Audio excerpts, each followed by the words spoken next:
ഇപ്പോൾ ഒരു വാർത്ത വരുന്നത് കോഴിക്കോട് ഓമശ്ശേരിയിലെ സ്കൂൾ ബസ് അപകടം. ബസ് നിയന്ത്രണം വിട്ടത് ഇതേ സ്കൂളിലെ വിദ്യാർത്ഥി ഇടിച്ച ശേഷം ഒരു വിദ്യാർത്ഥിനിക്ക് കാലിന് ഗുരുതരമായി പരിക്ക് നടക്കുമ്പോൾ ഒരു സങ്കട വാർത്ത കോഴിക്കോട് നിന്ന് വരുന്നുണ്ട്.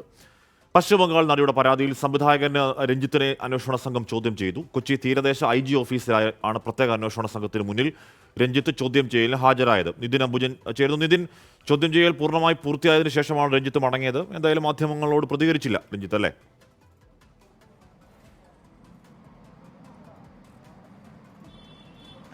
ഹാഷ്മി, 2 മണിക്കൂർ നീണ്ട ചോദ്യം ചെയ്യലിന് ശേഷമാണ് രഞ്ജിത്ത് ഇപ്പോൾ ഇവിടെ നിന്ന് മടങ്ങിയിരിക്കുന്നത്. ചോദ്യം ചെയ്തതിനു ശേഷം അദ്ദേഹം പ്രതികരിക്കാമെന്നായിരുന്നു നേരത്തെ വ്യക്തമാക്കിയത്. പക്ഷേ ഈ ചോദ്യം ചെയ്ത ശേഷം അദ്ദേഹം പുറത്തിറങ്ങുമ്പോൾ ചോദ്യങ്ങൾ ചോദിച്ചു. അദ്ദേഹം പ്രതികരിക്കാൻ തയ്യാറായില്ല. ഇവിടെ നിന്ന് അദ്ദേഹം മടങ്ങിയിട്ടുണ്ട്.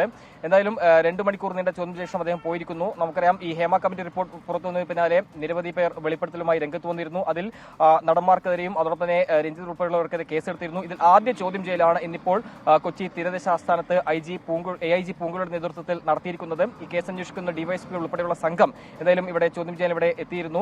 ഇപ്പോൾ ഈ നടപടികൾ പൂർത്തിയാക്കി നമ്മൾ AIG പൂങ്കുഴയുടെ പ്രതികരണം ശ്രമിക്കുന്നുണ്ട്. എന്താണ് അടുത്ത നടപടികൾ, ഏത് നിലയിലാണ് ഈ അന്വേഷണം മുന്നോട്ട് പോകുന്നത് തുടങ്ങിയ കാര്യങ്ങളൊക്കെ തന്നെ പ്രതികരിക്കുമെന്ന് പ്രതീക്ഷിക്കുന്നു. എന്തായാലും ഇപ്പോൾ ഈ നടപടികളെല്ലാം തന്നെ നടന്നു വരികയാണ്. ഇപ്പോൾ രഞ്ജിത്തിന്റെ ചോദ്യം ചെയ്യലാണ് ഇപ്പോൾ കഴിഞ്ഞിരിക്കുന്നത്.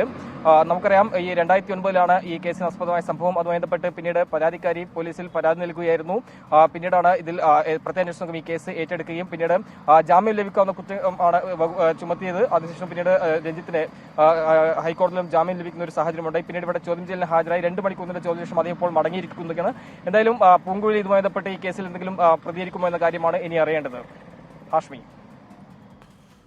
ഓക്കെ, നിതിൻ അംബുജനാണ് ആ വാർത്തയുടെ വിവരങ്ങൾ നൽകിയത്.